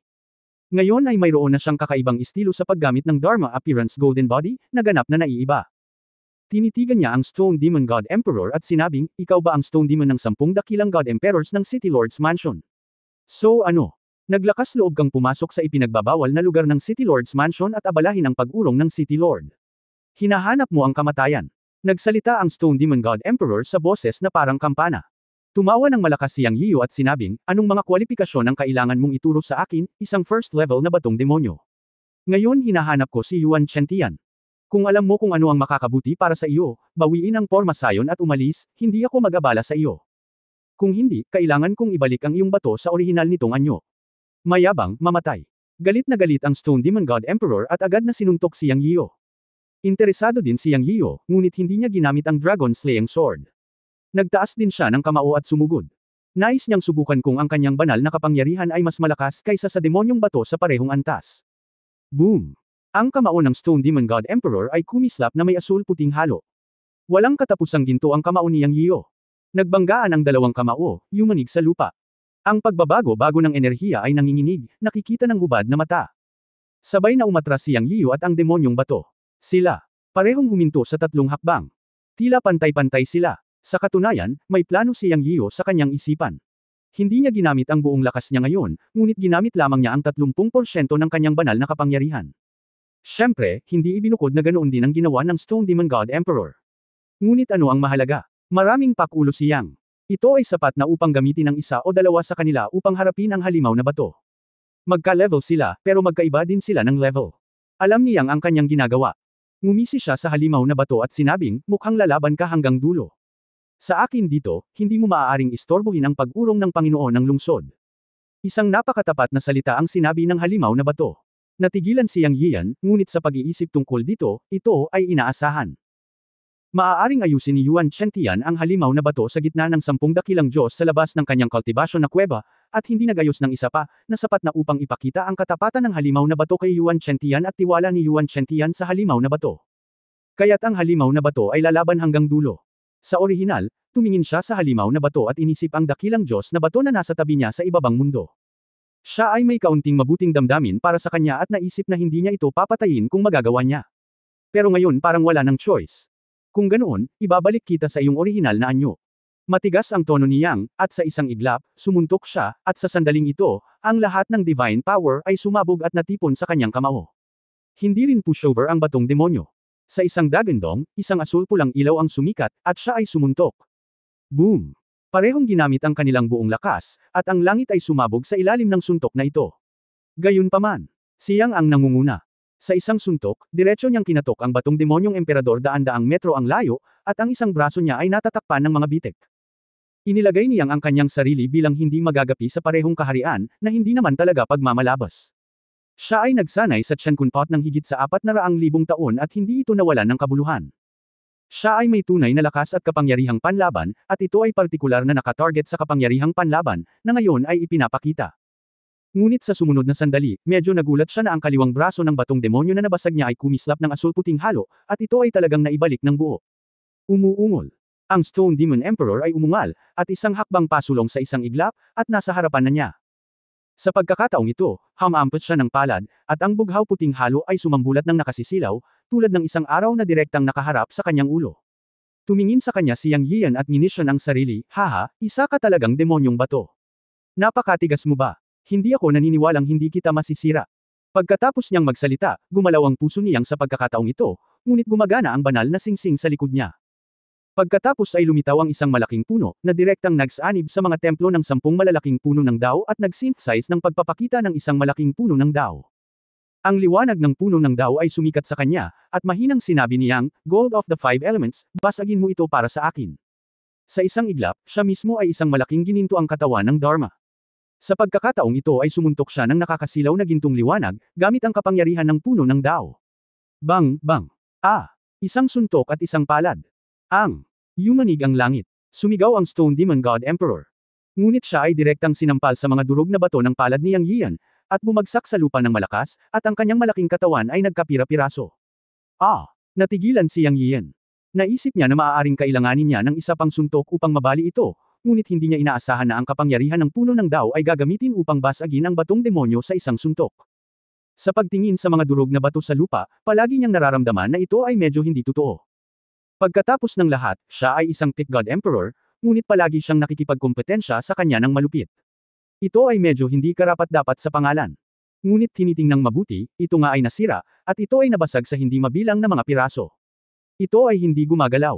Di bale. Pagtingin sa malayo, sina Teng Shi, Tu Jingyuan at Huang Shulang ay nakasalikop pa rin sa 12 lalaking leon. Basura. Bamulong si Yang Yiyo, dirdiretsyong naglakad, ibinaba ang kanyang kamao at pinatay. Boom boom boom. Ang 12 lalaking leon ay pinasabog niya lahat ng isang suntok. Noon lamang siya tumigil, ang kanyang buong katawan ay kumislap ng gininto ang liwanag, at bumalik siya sa kanyang normal na anyo ng tao, malamig na suman goat, 12 stone puppets lang sila. Kabanata 2668 kapag gusto mo ang aking buhay. Mukhang nahihiya ang tatlong Tengshis. Ngunit sa susunod na sandali, sinabi ni Tu Jingyuan, "Guro, bagamat ang mga taong leon na ito ay mga puppet, mayroon silang malakas na kakayahan sa pagbawi. Pinutol namin ang ilang mga ulo noon, ngunit gagaling pa rin sila pagkatapos ng ilang sandali, kaya..." Naramdaman ni Yang Yiyo na may mali pagkatapos marinig ito. Ibig mong sabihin ay makakabawi sila sa kanilang sarili. Tanong ni Yang Yiyo kay Tu Jingyuan. "Oo, Master, hindi ko pa nahanap ang sentro ng pormasayon na ito, ngunit pagkatapos pag-isipan ito, sa palagay ko kailangan nating basagin ang malaking bato sa ilalim ng ating mga paa." Master, tingnan mo dali." Hindi natapos ni Tu Jingyuan ang kanyang mga salita, ngunit tumitig sa malayo at napabulalas. Biglang ibinaling ni Yang Yiyo ang kanyang ulo upang tumingin, at tumalon ang kanyang puso. Hindi niya alam kung kailan talaga nagtipon-tipon ang mga halimaw na bato na nabasag niya at muling nag-condensed sa blue-white halo. Kumikinang lang ang buong lupa o ang malaking bato, at parang tumubo na naman sa lupa. Oo naman, hindi ganoon kadali, ito ay normal. Tiningnan ni Yang Yiyo ang halimaw na bato na muling namuo, pinaikit ang kanyang mga mata at bumubulong sa sarili. Ang pagpatay sa Stone Demon God Emperor ay medyo napakadali para sa kanya, at palagi niyang nararamdaman na may mali. Ngayong nakikita ang mga blok ng bato na nabasag niya sa Stone Demon God Emperor na muling namuo, naisip ni Yang Yiyan na normal lang ito. Ngunit hindi siya nag-aalala. Ngayon ay kailangan niyang makita kung anong mga panlilinlang mayroon ang batong demonyong ito. Kung mababasag niya ang Stone Demon God Emperor ng isang beses, maaari niya itong sirain sa pangalawang pagkakataon. Sa isang kisap mata, nagbago talaga ang mga lalaking leon na pinasabog niya sa paligid niya. Una, sila ay ganap na natunaw sa malalaking blok ng bato sa ilalim ng kanilang mga paa, at pagkatapos ay sila ay bumubula at muling namuo. Bagamat sila ay mga puppet, ayon sa kasalukuyang sitwasyon, sila ay tila walang kamatayan. Pagkatapos masira at sumabog, muli pa rin silang mag-condense. Medyo kawili-wili, siyang ay kalmado at interesado pa rin, pinapanood ang mga Stone Demon at Lion Man puppet na muling nag-condense. Siya ay kalmado, ngunit sina Teng Shi, Tu Jingyuan at Huang Shulang, na nahawakan niya, ay napalunok ng kanilang laway.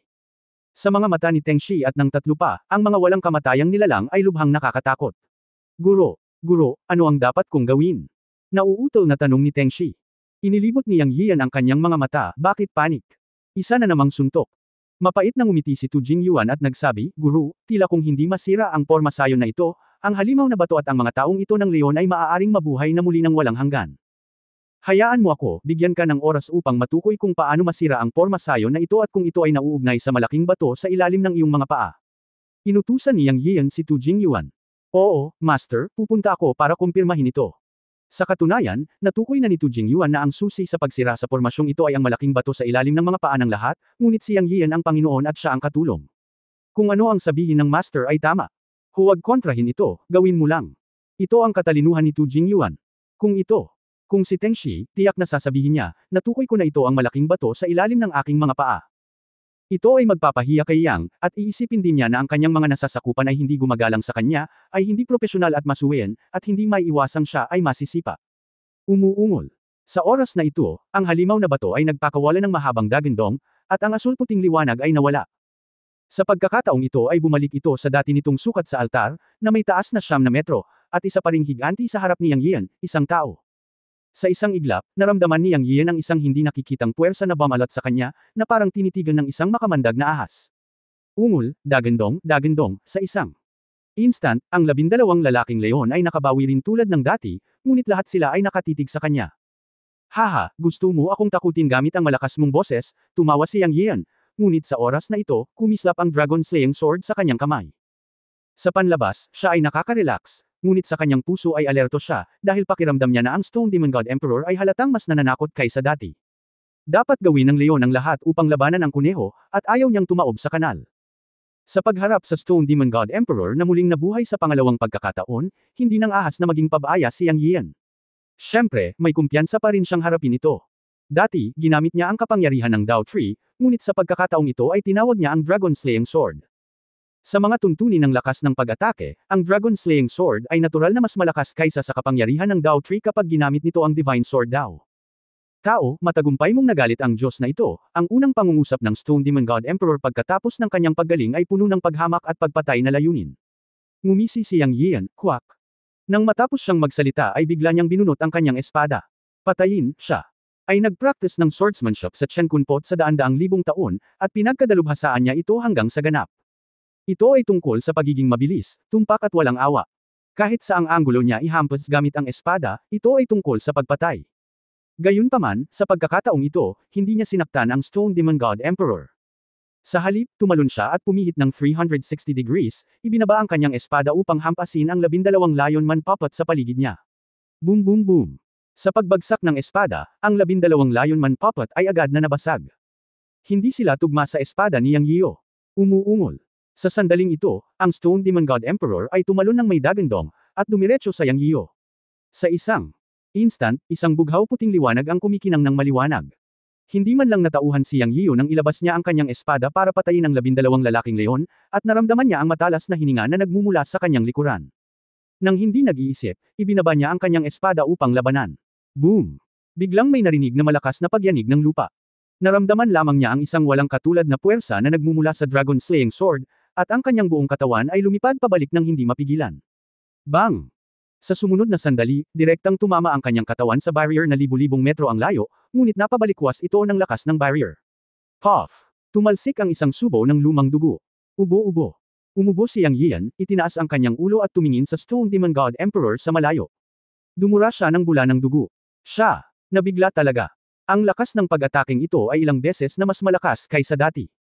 Kung ito man ay ang bilis o ang lakas ng pag-atake, ito ay tila tumaas ng husto sa isang iglap. Siya ay tiyak na magdusa sa pagkawalang ito.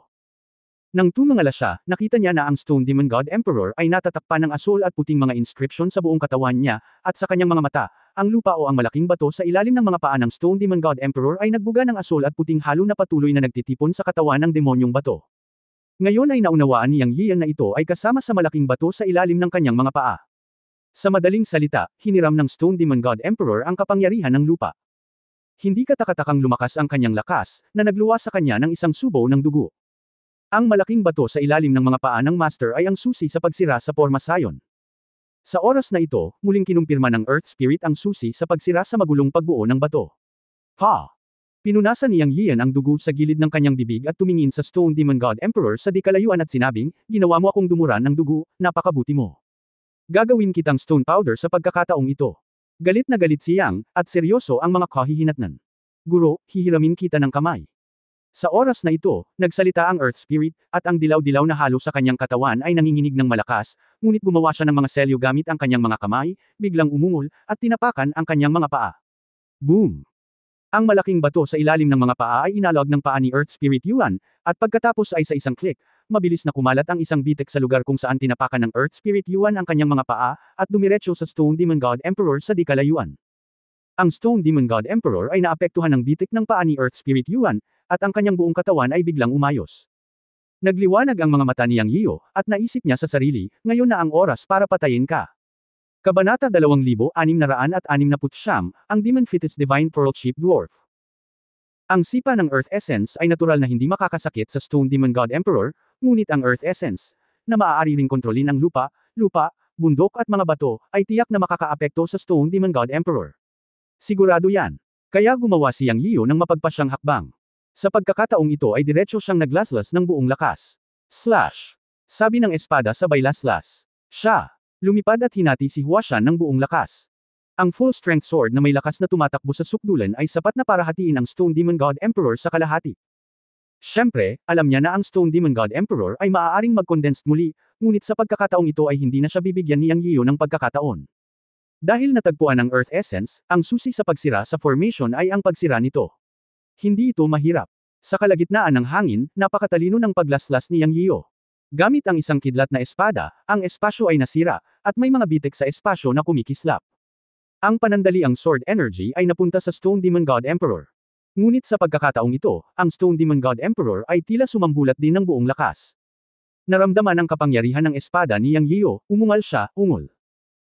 Ang kanyang buong katawan ay nagniningning sa asul-puting liwanag, at ang buong bato sa ilalim ng kanyang mga paa ay nagniningning. Sumalubong sa kanya ang asul-puting liwanag.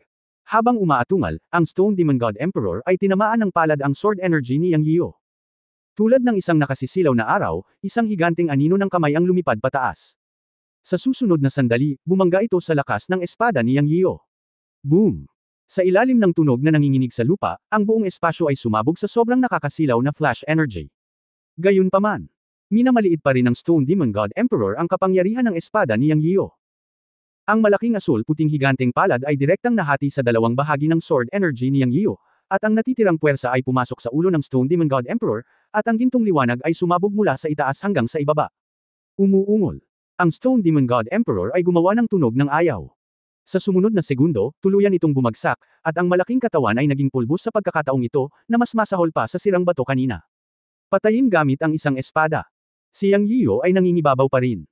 Ang higit sa 400,000 taon ng paglilinang sa Shenkunpot ay hindi nawala ng kabuluhan. Kung ito man ay ang kontrol at paggamit ng banal na kapangyarihan o banal na mga kasangkapan, naabot na niya ang rurok ng kasalukuyang kaharian. Sa sandaling ito, si Yang Yiyo ay nasa himpapawid, nakatingin sa Stone Demon God Emperor na naging pulbos sa ibaba, ngunit ang kanyang mga mata ay nanliit. Malinaw niyang nakita na ang batong pulbos na ginawang Stone Demon God Emperor ay nagsimulang tumagos sa batong lupa na parang tubig. Sa sandaling ito, mayroon siyang kaunting pangunawa. Ang katawan ng Stone Demon God Emperor ay maaaring hindi ang malaking bato na 2 beses niyang nabasag, ngunit ang katawan ng Stone Demon God Emperor ay malamang na ang malaking bato sa ilalim ng kanyang mga paa. Kasama ang 12 Lion Man Puppet, lahat sila ay pinalapot at ipinanganak mula sa malaking bato. Ang pundasyon ng pagbuo, at iba pa, ay dapat na nakatago sa malaking bato sa ilalim ng kanyang mga paa. Sa pag-iisip nito, mas naging malinaw at malinaw ang kanyang isip. Sa susunod na sandali, itinaas niya ang Dragon Slaying Sword at sinabi sa Earth Essence Yuan at Tengshi, lumayo ka. Nakita ng huling tatlo si Yang Yiyo na itinaas ang Dragon Slaying Sword sa himpapawid at mabilis na umiwas sa gilid. Sa sandaling ito, ang buong katawan ni Yang Yiyan ay nagniningning ng banal na liwanag. Ang puno ng Dao ay lumitaw sa likuran niya, at ang liwanag ng puno ng Dao ay sumikat sa kanyang katawan. Bigla siyang sumigaw sa malalim na boses, "Break it for me, cut it." Boom! Ang espadang ito ay napakalakas, dahil ang kapangyarihan ng puno ng Dao ay idinagdag, at ang kapangyarihan ng kalawakan ay unang idinagdag sa Dragon Slaying Sword, upang ang Dragon Slaying Sword, na nasa oras at kalawakan, ay may siguro ang pinakamalaking kapangyarihan nito sa kanyang kamay. Ito ang pinakamalakas na espada sa buong atake ng kanyang katawan. Napakalinaw ng target at dumiretso siya sa malaking bato. Kung ang malaking bato ay talagang katawan ng Stone Demon God Emperor, kung gayon ang espadang ito, sa paniniwala niya, ay sapat na upang sirain ang Stone Demon God Emperor at basagin ang malaking bato at ang pagbuo. Isa lamang siyang God Emperor ng parehong antas, at ang kanyang espada ay lampas sa pagpapaubaya ng nakatataas na emperador ng Diyos. Sa susunod na sandali, isang nakasisilaw na espada ang naputol, at ang enerhiya ng espada ay lumawak pababa, daan-daang metro ang haba, at tinadtad sa malaking bato ng malakas. Sa isang puwang na puwang ng 100 metro. Ang susunod na sandali, isang sigaw ang narinig. Dagandong. Tila nanggaling ito sa malalim na ilalim ng lupa. Malinaw na boses iyon ng Stone Demon God Emperor. Pagkatapos ang buong malaking bato ay nahati sa dalawa ng isang snap, at nahati ng espada ni Yang Yiyo. Isang malabughaw na puting liwanag ang sumambulat mula sa kailaliman ng bitek. Kasabay nito, nawala rin ang harang ng nakapaligid na lupain. Ito ay naibalik sa orihinal nitong estado, at sila ay nasa square cave na bato pa rin noon. Ang pagkakaiba ay isang malaking bitik ang lumitaw sa parisukat, nahati ito sa dalawang bahagi, at ang altar ay nabasag. Nakinig si Yang Yiu sa mga hiyawan na nagmumula sa mga bitek sa plaza, at natuwa siyang malaman na iyon ang boses ng Stone Demon God Emperor, na halatang pinatay ng kanyang espada. Gayunpaman, sa sandaling ito, isang malabughaw na puting liwanag ang nagmumula sa mga bitek. Ginamit niya ang kanyang Eye of Heaven and Earth para makita ito, at bigla siyang natuwa. Ikinumpas niya ang kanyang kamay at hinawakan iyon sa hangin. Sa susunod na sandali, kinuha niya ang isang malabughaw na butil ng demonyo mula sa lamat. Walang alinlangan na ito ang demonyong core ng Stone Demon God Emperor. Kinuha niya ito sa kanyang kamay at nakita niya ang mga bitek. Nandoon ang kanyang sword energy. Ang espadang ito ay direktang naging sanhi ng pagkawala ng demonyong fetus ng Stone Demon God Emperor ng 70% ng kanyang buhay. Gayunpaman, ang enerhiya sa loob ay purong gintong enerhiya. Bagamat masakit ang ugat, iyon pa rin ang kapangyarihan ng pinakamataas na rurok na God Emperor. Siya. Nahulog mula sa himpapawid at inihagis ang demonyong fetus bead ng Stone Demon God Emperor kay Tu Jingyuan gamit ang isang kaway ng kanyang kamay, na nagsasabing, ang katangiang ginto ay nagpupuno sa iyo. Ito ay sa iyo. Sana ay higit ka pa. Sa sobrang tuwa ni Tu Jingyuan ay halos lumuhad siya. Salamat, Guro, sa iyong mapagbigay na regalo. Salamat, Guro, sa iyong mapagbigay na regalo, siya. Medyo incoherent sa excitement. Sa katunayan, ang kanyang talento at mga katangian ay masyadong pare-pareho sa Stone Demon God Emperor. Ang Stone Demon God Emperor ay isang batong demonyo na nakamit ang kaliwanagan at kontrolado ang mga bato. Si Tu Jingyuan ay kahanga-hanga, kumokontrol sa lupa, ginto at bato. Sa asensya, lahat sila ay mga katangian sa parehong direksyon. Sa pamamagitan ng butil ng demonyong fetus na ito, alam ni Tu Jingyuan na maaari pa siyang magpatuloy. Matapos itong pinuhin, siya man lang ay haantong sa gitnang antas ng God Emperor, at pagkatapos ay magiging katulad siya ni Teng Snake. Pagkatapos makalusot ni Teng Shi, isang kasinungalingan ang sabihin na hindi nakaramdam ng kaunting inggit si Tu Jingyuan, lalo na pagkatapos na patayin ni Teng Shi ang isang middle-level na God Emperor at pinuri ng Master, lihim na pinasigla ni Tu Jingyuan ang kanyang sarili at nagpas siyang pumasok sa lalong madaling panahon, kung hindi, baka mabuli siya ni Teng Shi sa hinaharap. Ang pangunahing punto ay ang kanyang katayuan sa tabi ng Master ay bababa, na hindi ang gusto ni Tu Jingyuan. Ngayon, sa Demon Embryo na Divine Pearl ng Stone Demon God Emperor na ibinigay ng Master, kahit papaano ay makatuntong siya sa middle level na God Emperor, dahil ang Demon Embryo Divine Pearl na ito ay napakatugma sa kanyang mga katangian. Okay, pinuhin mo. Pagkatapos mong pinuhin, pupunta tayo sa kuweba at hahanapin si Yuan Shentian. Huminto si Yang Yian at sinabihan si Tu Jingyuan na huwag matuwa. Gusto niyang pinuhin ang Demon Embryo Divine Pearl. Nakikita niya na ang mga katangian ng Demon Embryo Pearl ng Stone Demon God Emperor ay napakatugma kay Tu Jingyuan, at hindi ito kukuha ng maraming oras upang pinuhin ito. Anyway, 70% ng demonyong kaluluwa at kaluluwa ng Stone Demon God Emperor ay nagkalat, at ang natitirang 10% ay hindi maaaring magdulot ng anumang gulo. Kailangan lang ni Tu Jingyuan na pinuhin ang enerhiya at sumipsip nito para sa sarili niyang gamit. Pagpasok sa kuweba upang hanapin si Yuan Shentian, kailangan niya ng Earth Essence na maaaring kumokontrol sa lupa at mga bundok. Walang problema para sa kanya na pinuhin ang mga butil ng demonyong fetus sa sandaling ito. Oo, Master. Ang Earth Essence ay maalalahanin at natural na naiintindihan kung ano ang iniisip ng kanyang Master na si Yang Yiu. Nang hindi nagsasalita, umupo siya ng naka-cross-legged at nagsimulang pinuhin ang mga butil ng demonyong fetus ng emperador ng demonyong bato. Paprotektahan ni Teng Shi ang kakanyahan ng lupa. Nagturo si Yang Yiu, at sinabi kay Huang Shulang sa gilid, Huang Shulang, halika at makipag-usap. Mayroon pa siyang ilang katanungan tungkol kay Yuan Shentian na itatanong kay Huang Shulang. Teng Shi. Pinanood sina Yang Yiu at Huang Shulang na pumunta sa gilid, at tiningnan niya ang Earth Essence na nakaupo na nakakrus ang paa at papasok sa estado ng cultivation. Siya ay medyo naninibugho at bangulong, maswerte ka, munting duwende. Sana ay maabyutin mo ang paglilinang ng Diyos na ito, hindi, ang Diyos na ito ay gustong maging pinakamakapangyarihang Diyos sa paligid ng Panginoon. Tila kailangan kong magsumikap sa paglinang sa hinaharap at hindi malalampasan ng maliit na duwende. Kabanata 2670, Material ng Military Advisor na may ulo ng aso. Pabayaan na lang ang pagseselos ni Teng Shi sa kakanyahan ng lupa, at ang kanyang pag-ungol sa sarili upang palakasin ang loob. Sa kabilang panig, tinanong ni Yang Yiu si Huang Shulang, anong uri ng Diyos si Yuan Shenchen? Ano ang kanyang background? Tinanong ito ni Yang Yiu dahil ngayon lang niya ito naisip. Sa mundo ng Eternal God Realm, ang lahi ng tao ay hindi ang nangingibabaw. Ang mga nilalang na lumilitaw dito ay nasa isang kapaligiran kung saan magkakasamang nabubuhay ang lahat ng lahi. Masasabi pa nga na ang iba't ibang dakilang Diyos na lumitaw sa Eternal God Realm ay walang alinlangan na mga dakilang Diyos at halimaw na nagmula sa prehistoric na panahon. Sa prehistoric era, sinong dakilang halimaw o Diyos ang walang pinanggalingan? Siyempre, ito ay haka-haka ni Yang Yiyo, ngunit alam niya na ang haka-haka na ito ay hindi makatwiran. Lalo na sa mga dakilang Diyos at halimaw na maaaring maging pinuno ng isang hegemon, hindi makatwiran na sabihin na wala silang background. Para naman kay Yuan Chenchen, na susunod na makakaharap sa kanya, naniniwala si Yang Yiyo na walang alinlangan na siya ay isang hegemon.